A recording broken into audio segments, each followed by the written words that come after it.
যে আমি আজাদ, আমার ভাই হলো ড্যামরা নপাড়া। তো এখানে আমার গুরুজির কাছে আমার কিছু প্রশ্ন আছে, যদি অনুমতি দেন আমি প্রশ্ন করতে পারি। হ্যাঁ, প্রশ্ন করেন।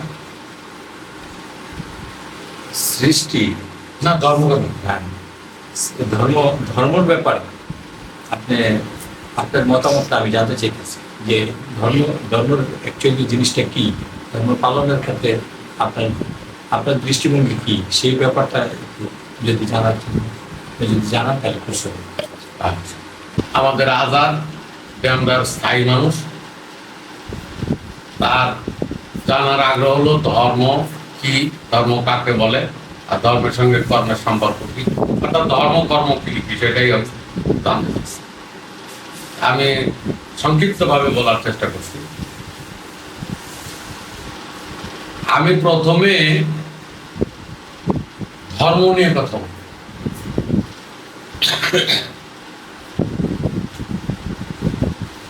আমাদের উপমহাদেশে কয়েক শত বছর ধরে ধর্ম নামে যে সার্কাস, ধর্ম নামে যে ব্যবসাগুলো চলছে, সেটা হিন্দুদের মতো করে হিন্দুরা তাদের ধর্ম ব্যবসা করছে, মুসলমানদের মতে মুসলমানরা তাদের ধর্ম ব্যবসা করছে, অন্যান্য ধার্মিক সম্প্রদায় যারা আছে তারাও ধর্ম ব্যবসা করছে।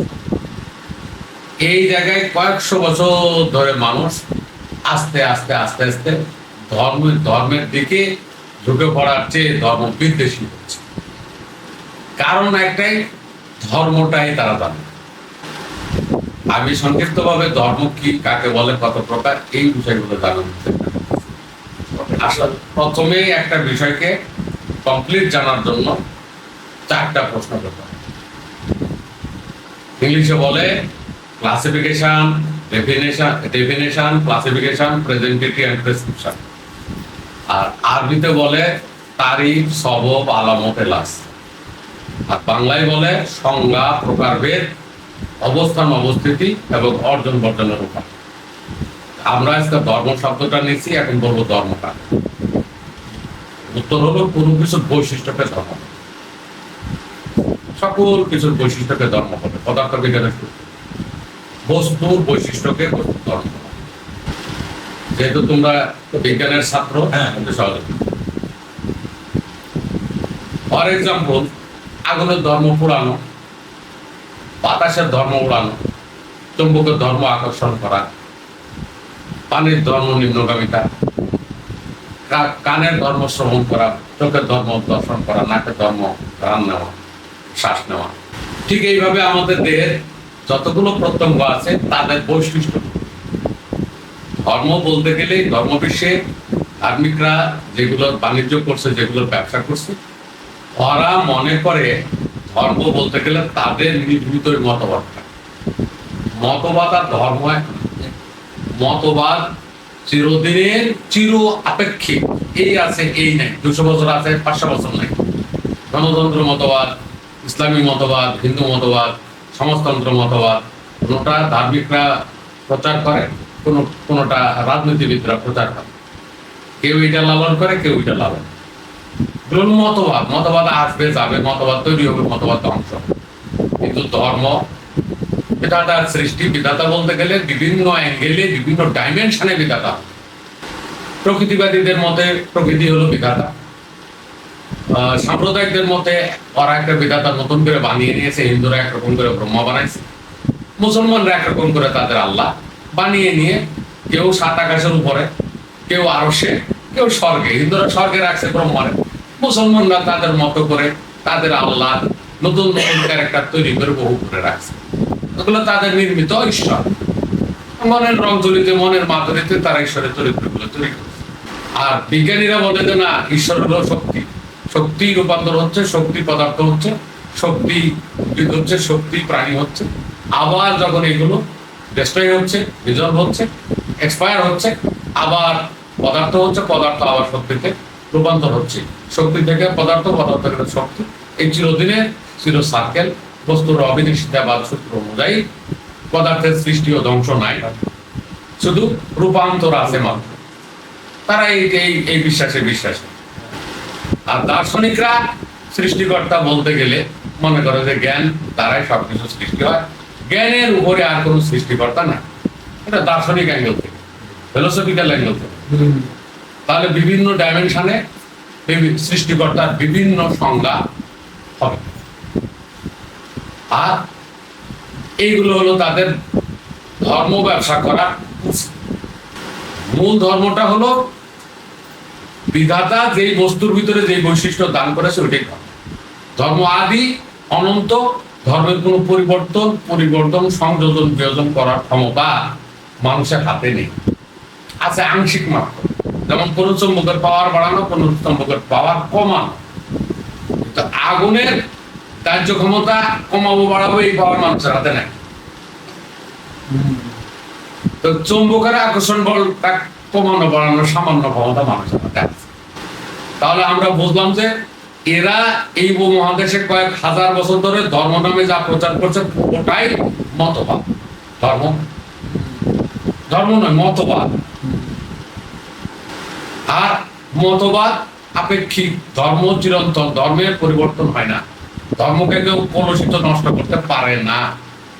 নাকে ধর্ম, ঘ্রাণ নেওয়া, শ্বাস নেওয়া, এই দুটা কি কেউ পরিবর্তন করতে পারবে? হয়। ধর্ম আদি অনন্ত। কেন আমরা আমাদের দেশের নাস্তিকরা ধর্মকর্ম মানবো না, ধর্মকর্ম করি না, বিশ্বাস করি না? বাবা, তুমি তো ধর্মই জানো না, তুমি ধর্ম তো বোঝোই না। তুমি মনে করছো যে এই মতবাদ গুলো ধর্ম না। তুমি বলতে পারো যে আমি মতবাদ মানি না, আর মতবাদের অনুকূলে যে আনুষ্ঠানিকতা গুলো আছে সেই আনুষ্ঠানিকতা গুলো আমরা মানি না বাবা, বিশ্বাস করি না। এগুলো অন্তঃশূন্য হতে পারে।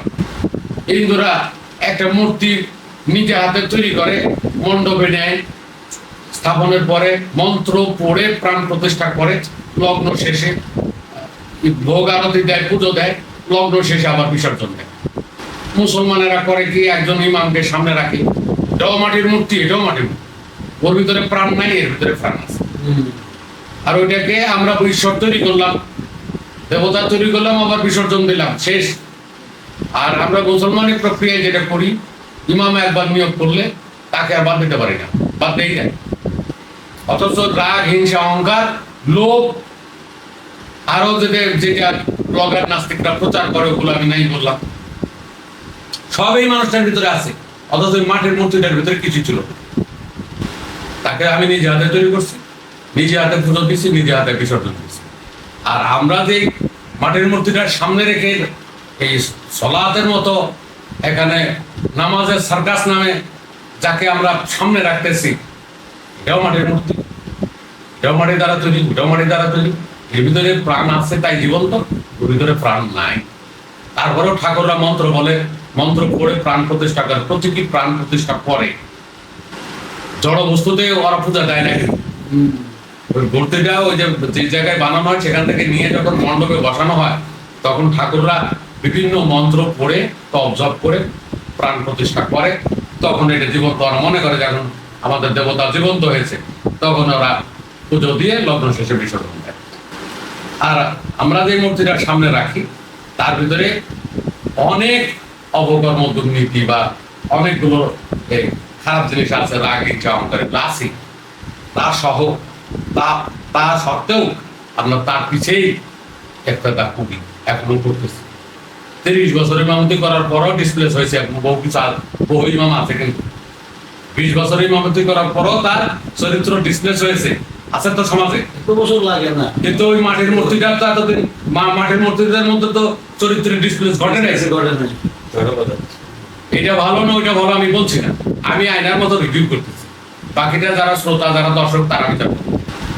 আমি যে আজাদের সংক্ষিপ্ত এই উত্তরটা আমি শেষ করলাম এইভাবে, ধর্মটা হলো বিধাতার সৃষ্টি। বিধাতা যে অ্যাঙ্গেল থেকে যাকে যে বিধাতা বলে বলুক, দার্শনিকরা একভাবে বলুক, প্রকৃতিবিদরা একভাবে বলুক, বস্তুবাদীরা একভাবে বলুক, ভাববাদীরা একভাবে বলুক, যে যাকে বিধাতা তৈরি করে রেখেছে সেই বিধাতার কথাই বলুক। ধর্মটা হলো বিধাতার সৃষ্টি, এটার কোনো পরিবর্তন নাই, আদি এবং অনন্ত। পবিত্র কোরআন মাজিদ তাই বলে, এই ধর্মের কোনো পরিবর্তন নাই। কোরআন মাজিদে একটা আয়াত আছে, অর্থাৎ তুমি গায়ের আদর্শের কোনো পরিবর্তন পাবে না। গায়ের আদর্শের কোনো পরিবর্তন নাই। তাহলে এক জায়গায় আগুনে ইব্রাহিমকে পোড়ায় না, আবার আরেক জায়গায় আগুনে বাস করে ট্রাক করে বহু লোক মারা যায়। আগুনের চরিত্রে বা আগুনের বৈশিষ্ট্যে তারতম্য ঘটলো না। একই আগুন হলে এটা পোড়াবে না, এটা পোড়াবে। তাহলে আগুনের ভিতরে সমস্যা আছে, অথবা আগুন পরিভাষার দ্বারা প্রায়োগিক ক্ষেত্র কি ছিল ওটা বুঝতে আমার সমস্যা আছে। রাইট। এই আগুনের প্রায়োগিক ক্ষেত্র কোনটা ছিল ওই জায়গা বুঝতে আমার সমস্যা ছিল। বাস আমি ওই জায়গায় বুঝি নাই, আর এখন আগুনের উপর দৌড় দিয়ে বসে দিচ্ছি। তা আগুন কয় প্রকার হতে পারে? আগুনের ধর্ম নিয়ে যদি আমরা একটা আলোচনা করি যে আগুনে ইব্রাহিমকে পোড়াই নাই, মুসলমানদের মতে কোরআনে যে ইব্রাহিমের কথা বর্ণনা করা আছে সেই ইব্রাহিমকে আগুনে পোড়াই নাই, এবং আগুনকে না পোড়ানোর জন্য স্বয়ং নির্দেশ দেওয়া আছে সৃষ্টিকর্তার পক্ষ থেকে, ইয়া না কুনি বারদাও সালামান আলা ইব্রাহিম, হে আগুন তুমি আমার ইব্রাহিমের প্রতি যথাযথ শীতল হও, যথাযথ শীতল হও। বার্দুল মানে হলো শীতল হও, যথাযথ শীতল হও। তাহলে সেই আগুন ইব্রাহিমকে পোড়ালো না, আর আমাদের যত আগুন আছে হাত দিলে পুড়ে যায়। কারণটা কি? হ্যাঁ, আগুন আরো আছে, এমন আগুন আছে যে হাত দিলে পড়ে না, ভিতরে পড়ে বাইরে পড়ে না। প্রেমের আগুনে, প্রেমের আগুনে জ্বলে মোলাম সজনী গো, সেই আগুন চোখে দেখলাম না। মনের আগুন, প্রেমের আগুন, রূপের আগুন, এগুলো ভিতরে জ্বলে, হাত দিলে পুড়ে না। ইব্রাহিমের আগুনটাও ছিল সেই আগুন, এটা ন্যাচারাল ফায়ার না, এটা সেক্সুয়াল ফায়ার, যৌন আগুন ছিল। আমি ওই বিষয়টা আলোচনা করব না। তাহলে আমরা সংক্ষিপ্ত ভাবে ধর্মটা বুঝতে পারলাম যে ধর্ম আদি অনন্ত, ধর্মের কোনো পরিবর্তন সংযোজন মানুষ করতে পারে না। তবে মতবাদ চির আপেক্ষিক। ইসলামী মতবাদ, হিন্দু মতবাদ, বৌদ্ধ মতবাদ, খ্রিস্টান মতবাদ, গণতন্ত্র মতবাদ, সমাজতন্ত্র মতবাদ, এগুলো আসবে এবং যাবে, যুগে যুগে মানুষ এগুলো সৃষ্টি করে। এগুলোকে ধর্ম ভাবার কোনো অবকাশ নাই। মতবাদ মতবাদ, ধর্ম ধর্ম। ধর্মকে মতবাদ বলা যাবে না, মতবাদ ভাবা যাবে না, মতবাদকে কখনো ধর্ম বলা যাবে না, ধর্ম ভাবা যাবে না। Thanks for watching. Lots of love.